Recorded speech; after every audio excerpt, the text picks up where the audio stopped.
প্রিয় বন্ধুগণ, আজকে আপনাদের মাঝে নতুন একটি কাজ দেখাবো। দেখেন আমার হাতে একটি টেবিল ফ্যানের মোটর, এই মোটরটা চলতেছে না, তো কি সমস্যা আপনাদের দেখাবো। তো চলুন বন্ধুগণ আমরা কাজটা শুরু করি।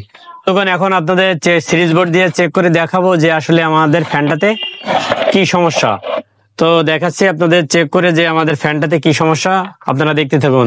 আমরা সিরিজ বোর্ডে তারটা ঢুকিয়ে দিলাম, দিয়ে এই যে দেখুন আমরা দুইটা তারে দেখুন করতেছে আর সিরিজ বোর্ডের বাল্বটা জ্বলতেছে, কিন্তু আসলে আমাদের ফ্যান চলতেছে না।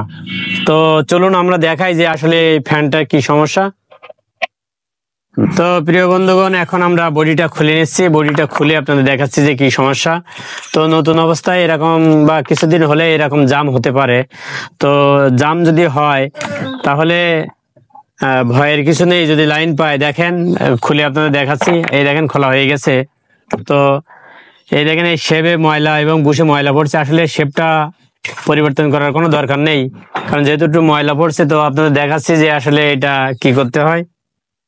যদি ময়লা পড়ে আমরা সর্বপ্রথম একটু কেরোসিন দিয়ে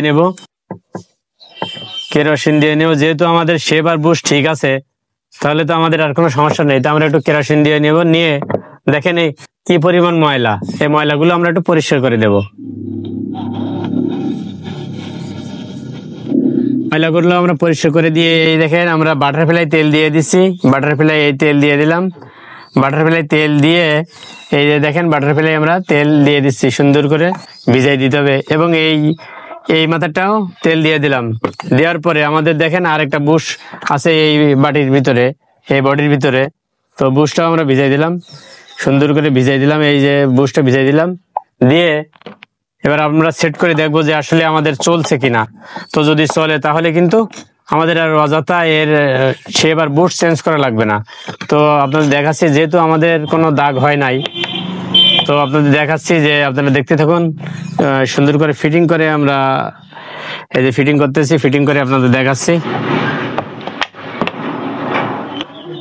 তো বন্ধুগণ, আমরা নাটগুলো ভালো করে টাইট দিয়ে নেবো, এই যে টাইট দিয়ে নিচ্ছি। টাইট দিয়ে নিয়ে এবার আমরা টাল আছে কিনা বা জাম আছে কিনা আমরা দেখবো। এই দেখেন আমরা একটু বাড়ি দিয়ে ড্রাইভার দিয়ে এটা যদি ই থাকে তাহলে ইজি হয়ে যাবে। দেখেন আমাদের ইজি হয়ে গেছে। তো এখন আপনাদের দেখাচ্ছি যে আসলে আমাদের মোটরটা চলে কিনা। দেখতে থাকুন মোটরটা চলে কিনা, আপনাদের দেখাচ্ছি। আমরা সিরিজ বোর্ডের এই তার দুটো সিরিজ বোর্ডের লাইন দিয়ে নিলাম। এখন আপনাদের দেখাবো যে আসলে আমাদের মোটরটা চলে কিনা। তো দেখেন আমাদের মোটরটা খুবই সুন্দর চলতেছে। তো অনেক সময় আমাদের এই ধরনের মোটরের শেপ এবং বুশ নষ্ট হয় না, ময়লা জ্যাম হয়ে যায়। তো আপনাদের দেখালাম, খুব সহজে দেখালাম যে এই মোটরটা, এই ধরনের মোটর যদি এরকম হয় তো খুব সহজে কিভাবে আপনারা পুনরায় আবার ব্যবহার করতে পারবেন, শুধু অল্প একটু তেল দিয়ে। ভালো লাগলে লাইক কমেন্ট শেয়ার করুন, আর আমাদের চ্যানেলে পরবর্তী নতুন ভিডিও পেতে আমাদের চ্যানেলটি সাবস্ক্রাইব করে রাখুন।